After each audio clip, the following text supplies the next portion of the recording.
Well, here we are, April 11th. That means that we've got 18 days left before the War Powers Act kicks in, and Congress has to be involved for us to continue aggression with this Iranian conflict. Now, a lot of people are saying, oh, there's another 30-day extension you can get. That's not true. You can add another 30 days to it for extrication. Like if you put 200,000 troops in a country and you declare the end to it at 60 days, it takes a while to get the equipment and the 200,000 troops out of there. That's what the other 30 days is for. It gives you 30 days to remove everybody. 60 days is the end of it. And for us, that is April 29th. That's what Trump's got to deal with. That's why he needed a very bad ceasefire deal with Iran. No one is talking about this, but it's true. You got to hear this out because actually, there's a lot of factors. NATO, we're going to get to that at the end here, but as far as a bad ceasefire, Trump needed a bad one, but he needed it to last a week first.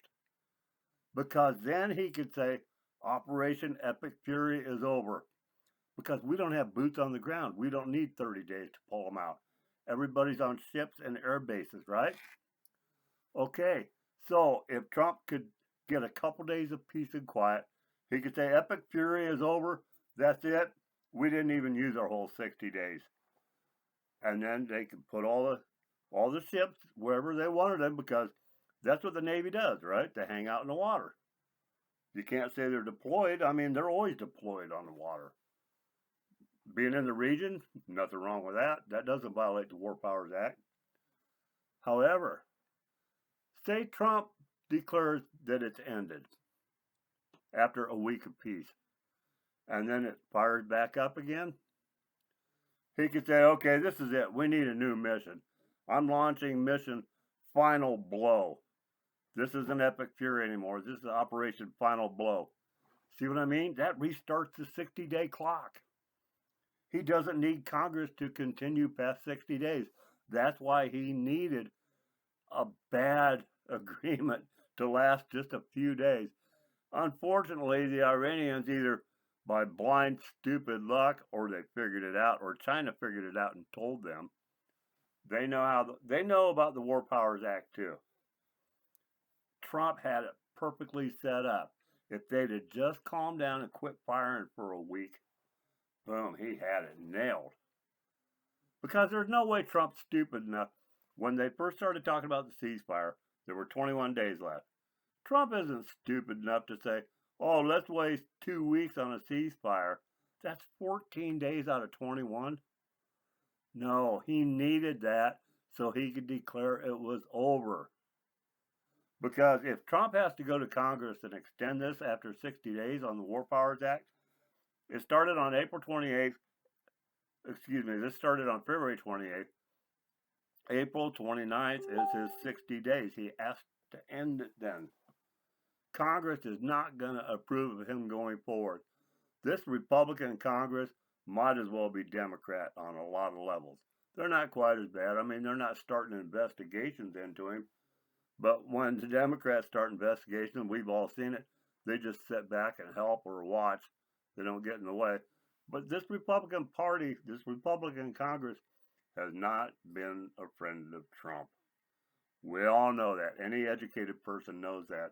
And there is no way that you're going to get a continuation or declaration of war out of this Congress, especially in an election year when they all turn into a bunch of bedwetters. Trump needed the chance to say Epic Fury was over. Damn those lunatic Iranians. They can't stop blowing stuff up long enough so Trump's plan could have worked. I think it was brilliant. If that's what he was doing. Of course, he's not going to say that, but do the math yourself. Look at Congress. Do you trust these Republicans? Trump is out of options.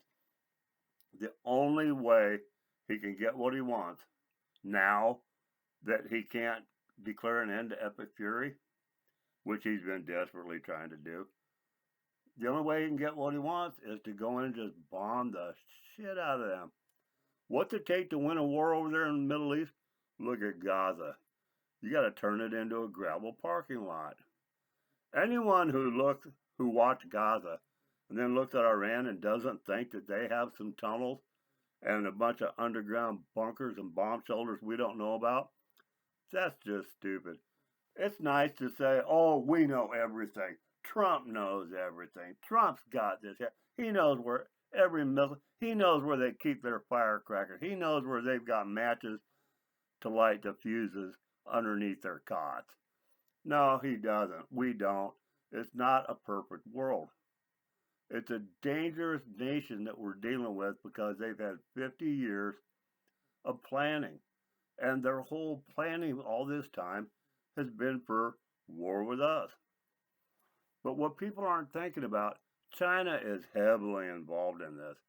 That's why these negotiations over there in Pakistan aren't going to go anywhere. They can't make any decisions there until they talk with China. Of course, I'm sure some of them are probably communicating with China in real time. But people don't realize, you know how North Korea is independent, but they're basically a proxy pit bull of China. China's got them on a leash, and when they want to turn them loose a little bit, he runs out front and starts throwing missiles around and threatening people, and then China tells him, okay, back off, back in the kennel, little Kim, the Pillsbury dictator. It's the same thing with Iran. China is smart. They're ancient. They've been a power for a long time because they're smart. All the U.S. outlets, they like to say that China's just ruined. Oh, they don't have any oil. They can't do anything. They would lose too many people in a fight with us. China controls 70% of the world trade that goes through the South China Sea. You think Hormuz is something? That's just fuel. 70% of all manufactured products have to make it out through the South China Sea. China controls all that.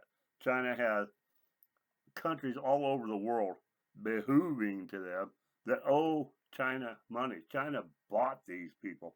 They went in and they did infrastructure and they gave them money for this and that. And they wrote contracts that these people cannot pay. These nations cannot pay it. If you don't know anything about the One Belt, One Road initiative, you need to look it up and catch up because it's the largest process of global expansionism in the history of the world. And China has been doing it. China's been involved with this for decades now. One Belt, One Road initiative. They got into Europe, throughout the Middle East, throughout Asia, and into South America. They made inroads to surround us with the One Belt, One Road initiative, and they've got countries that are owing to them. Venezuela was a key one. That's why Trump took it out. People don't realize that Trump and his strategies have been positioning us to put us in favor for World War III, put us in position of strength for it, because that's what mankind does. I mean, World War III is going to come. It's stupid to think it won't. And all these people that say, oh, they'd be dumb to attack us. If people waited till it was smart to start a war, we wouldn't have any wars, okay? So come on, let's be rational about this. But there's some other points to consider besides the fact that Trump really needed a bad ceasefire so he could declare a win and then restart the 60-day clock with, okay, that's it. Iran blew it. We got to have a new one. Operation Final Blow. Trump really needed that. Hey, I'd like to remind you right now, I don't know if you're familiar with us, if you're new to us, but I'd appreciate it if you'd like and subscribe. We're a new channel. Moved everything over here from our old formats. This is just what we're focusing on because this is a lot of work. It really is. Anyway, appreciate you being here. If you want to help us grow, please hit like, subscribe, and most of all, the comments are really important too. Give us your feedback. We are still the only source available anywhere that has gotten every prediction of this war right, beginning last summer when we first started warning it was coming, and when we first started warning that NATO and Europe were not going to play a part, that they would not help us with anything. We've got it right from the very beginning, since long before it began. Please stick around because there's a reason we call this What They Don't Say, and we're getting it right, and it's documented on video to prove that we've been getting it right all along. We cannot forget April 29th is the end of the 60-day War Powers Act that Trump has used to launch his whole confrontation. He has done so legally. But we run out on April 29th. Trump runs out. We can't continue beyond that without the help of Congress. This is turning into a real mess. Something has got to break fast. I posted back on March 30th that if we cannot break the blockade of the Straits of Hormuz, then what we need to do is blockade the Gulf ourselves and not let any oil at all through until the straits are open completely. Iran doesn't have the legal authority to blockade or charge a protection racket sum for passage through international waters. Those are international waters. They are breaking international law. Where's the UN? Where's the international courts now? They never show up unless they're mad at us about something. But we're in a real bind here. We've got to do something fast. If we blockade all the tankers that are going through there, then we actually have to confront India, Russia, and China because they are getting tankers through. We have to be willing, we have to have the resolve to stop them. This is going to get complicated. That's why they call it the fog of war. Everyone says, Trump's got a plan, he knew about all this, he's got it all thought out. Trump didn't figure on them closing the Straits of Hormuz. This isn't easy, people. You can't keep thinking that Trump's already thought of everything, that all this is pre-planned. I mean, come on, the guy's only human. Don't put more on him than any one man can bear. It's hard. This is a difficult situation. They're a dangerous country. They're a bunch of lunatics with a lot of powerful weapons. They've still got some left, or the straits would be open. So keep your powder dry because things are going to be changing fast. Trump has got to do something. I still think that blockading it is a good idea, but you got to be ready to stand against a lot of united, powerful countries. It's still got to be done. It was right to start this confrontation. It's right to finish it. Iran cannot just open the Straits of Hormuz. Neither can President Trump. The reason why is because of the insurance companies and the shipping companies. The shipping companies don't want to just throw their personnel out there and have them killed. You got to remember, they've already got a problem because all these tankers have been sitting over there trapped in the Gulf. They didn't have the food and supplies on there for all of this time.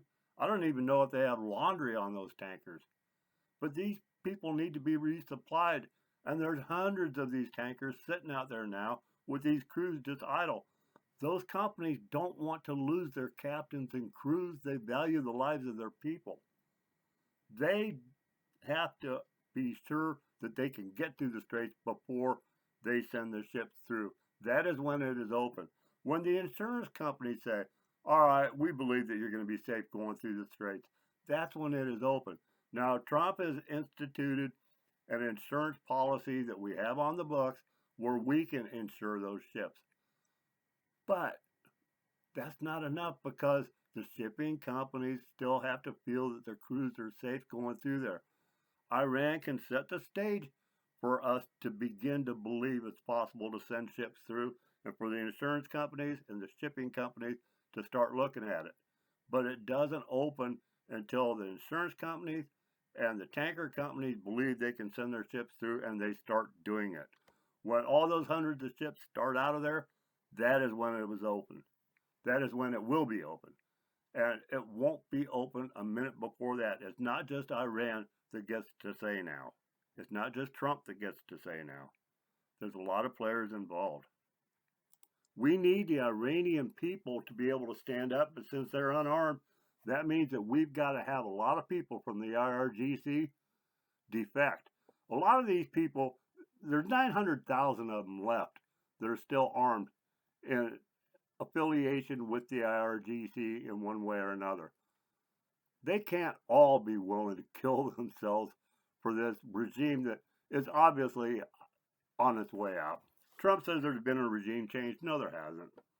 It's the same regime. It's the IRGC. It's the same regime with different personnel because The personnel have been wiped out a couple of times. But politics abhor a vacuum the same as nature. If you kill a leader, that just means you get a new leader. They've got the Mosaic defense, where all the commanders in their 31 provinces, they all have power. They all can act on their own independently when there is no national power. But as for this nonsense, well, the people in the outlying lands, they didn't get the message. They don't have communications anymore. They didn't get the message that there's supposed to be a truce. Believe me, when they can get the message that it's okay to attack, everybody launch attacks right now. When they can get the message that there's a ship coming, go hit it, that's not one of ours, they're getting messages through. They've got satellite even during Vietnam, we had the big walkie-talkies. They've got communications, okay? So we've still got a problem of the people from the IRGC that aren't destroyed yet. Yeah, the leadership's a mess, but the sub-leaders aren't. And we still don't know what weapons they've got buried. So hang on to your hats. This is going to get interesting. Now, as for NATO, we shouldn't have had NATO in the first place.